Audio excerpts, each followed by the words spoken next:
उद्या रविवार 17 मे पासून एक अत्यंत पवित्र आणि दुर्मिळ काळ सुरू होत आहे, तो म्हणजे अधिक मास. यालाच आपण पुरुषोत्तम मास किंवा धोंड्याचा महिना असेही म्हणतो. हा महिना दर 3 वर्षांनी येतो, त्यामुळे ही संधी पुन्हा लवकर येणार नाही. आजच्या या व्हिडिओमध्ये आपण पाहणार आहोत या महिन्याचे महत्त्व काय, आपल्या आयुष्यात सुख समृद्धी मिळवण्यासाठी या महिन्यात कोणते उपाय केले पाहिजे त्या संदर्भाची संपूर्ण माहिती. जर तुम्हाला हा व्हिडिओ आवडला तर चॅनलला लाईक, शेअर, सबस्क्राईब करा. कमेंटमध्ये ओम नमो भगवते वासुदेवाय नमः लिहायला अजिबात विसरू नका. शास्त्रीय भाषेत सांगायचे तर सूर्यवर्ष आणि चंद्रवर्ष यांच्यातील तफावत भरून काढण्यासाठी दर 3 वर्षांनी एक अतिरिक्त महिना येतो, त्यालाच आपण अधिक मास म्हणतो. या महिन्याचे स्वामी स्वतः भगवान विष्णू आहेत, म्हणून याला पुरुषोत्तम मास म्हणतात. या काळात केलेले स्मरण, दान आणि पूजा हजारो पटीने फलदायी ठरते. या पवित्र महिन्यात खालील गोष्टी करणे अत्यंत शुभ मानले जाते. या दिवशी दररोज भगवान विष्णूंची पूजा करा. विष्णू सहस्रनामाचे पठण करा. संध्याकाळी तुळशीजवळ आणि मंदिरात दिवा लावल्याने घरातील नकारात्मकता दूर होते. अधिक मासात दानाला अनन्यसाधारण महत्त्व आहे. विशेषतः अनारसे किंवा बतासे दान करण्याची पद्धत आहे.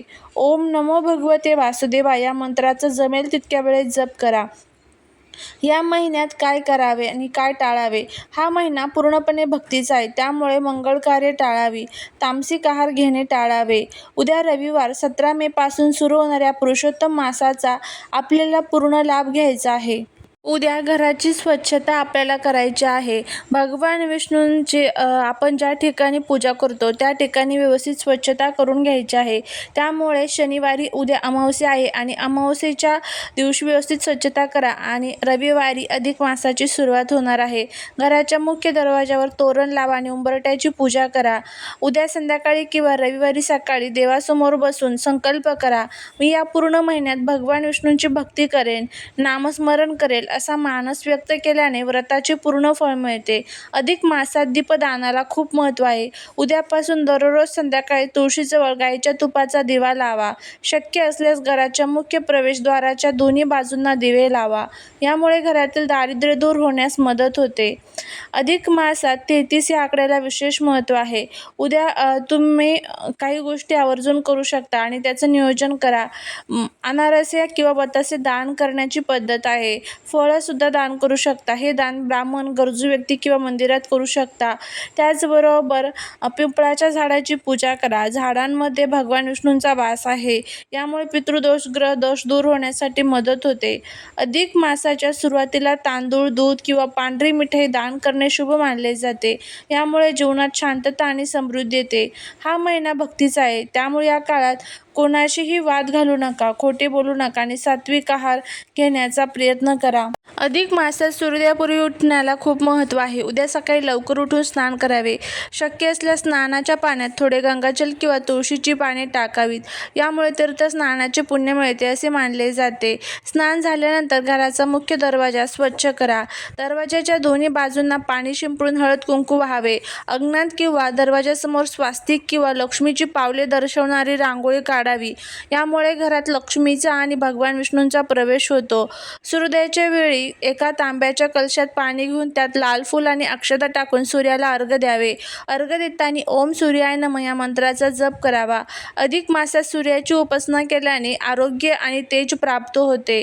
भगवान विष्णूंना तुळस अत्यंत प्रिय आहे. उद्या सकाळी रविवार आहे, त्यामुळे तुळशीला पाणी अर्पण करता येणार नाही, पण हळदी कुंकू अर्पण करा. तुपाचा दिवा लावा.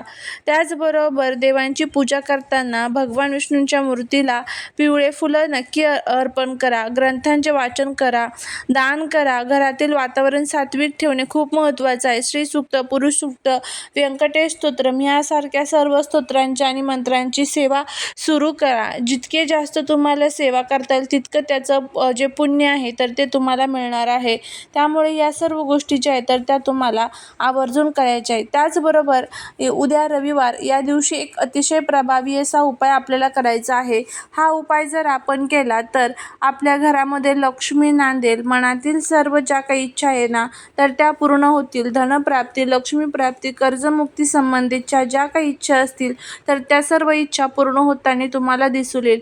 तर उद्या असा कोणता हा उपाय आपल्याला करायचा आहे, तो कसा करायचा आहे या संदर्भाची आपण माहिती घेणार आहोत. त्यामुळे व्हिडिओ जर आवडला तर लाईक, शेअर, सबस्क्राईब करून कमेंटमध्ये ओम नमो भगवते वासुदेवाय नमः लिहायला विसरू नका. अनेक वर्षानंतर असा शुभयोग जुळून येत आहे जिथे अधिक मास आणि रविवारचा दुर्मिळ संगम येत आहे. शास्त्रानुसार अशा काळात काही वनस्पतींमध्ये विशेष शक्ती वास करते. शत्रू नमन व्हावे, पतीची मुलांची प्रगती व्हावी, आपली कोणती इच्छा पूर्ण व्हावी यासाठी उद्या तुम्हाला हा उपाय जो आहे तर तो करायचा आहे.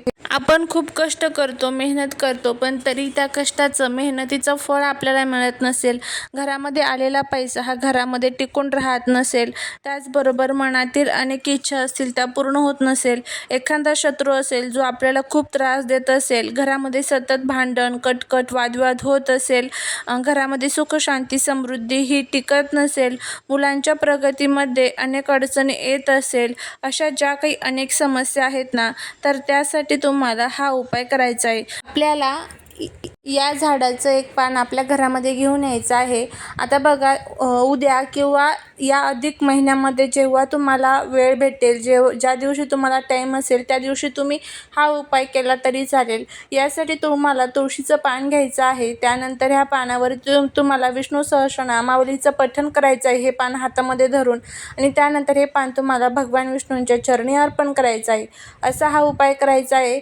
आणि त्यानंतर हे पान एका लाल कपड्यामध्ये बांधून आपल्या पर्समध्ये किंवा पॉकेटमध्ये वगैरे आपल्याला ठेवायचा आहे. असा हा उपाय आपल्याला या दिवशी आपल्या घरामध्ये करायचा आहे. हा उपाय केल्यामुळे नक्कीच आपल्या जीवनातील ज्या काही अडचणी आहेत ना तर त्या दूर होतात. धनप्राप्ती, लक्ष्मीप्राप्तीचे आपले मार्ग मोकळे होतात. त्याचबरोबर या महिन्यामध्ये काही अशा भाज्या असतात ज्या आपल्याला खायच्या नसतात. आता या भाज्या कोणत्या आहेत त्या संदर्भात आपण माहिती घेऊया. बघा, या महिन्यामध्ये वांगी जी आहे तर ती खाल्ली जात नाही.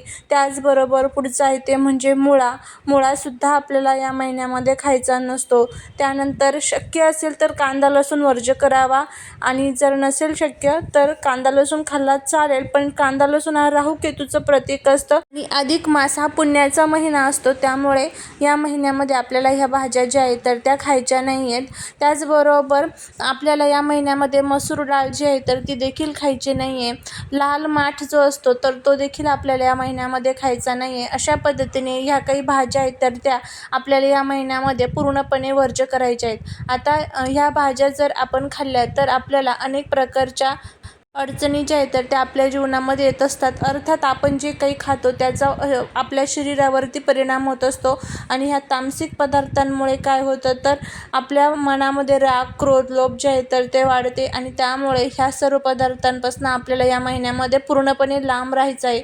हे पदार्थ आणि त्याचबरोबर या महिन्यामध्ये कोणाचाही अपमान आपल्याकडनं होणार नाही याची आपल्याला काळजी घ्यायची आहे. चुकूनही या महिन्यामध्ये भांडण, कटकट, वादविवाद जे आहे तर ते आपल्याला करायचं नाही आहे. त्याचबरोबर भगवान विष्णूंची जितकी सेवा करता येईल तितकी सेवा करण्याचा प्रयत्न करायचा आहे.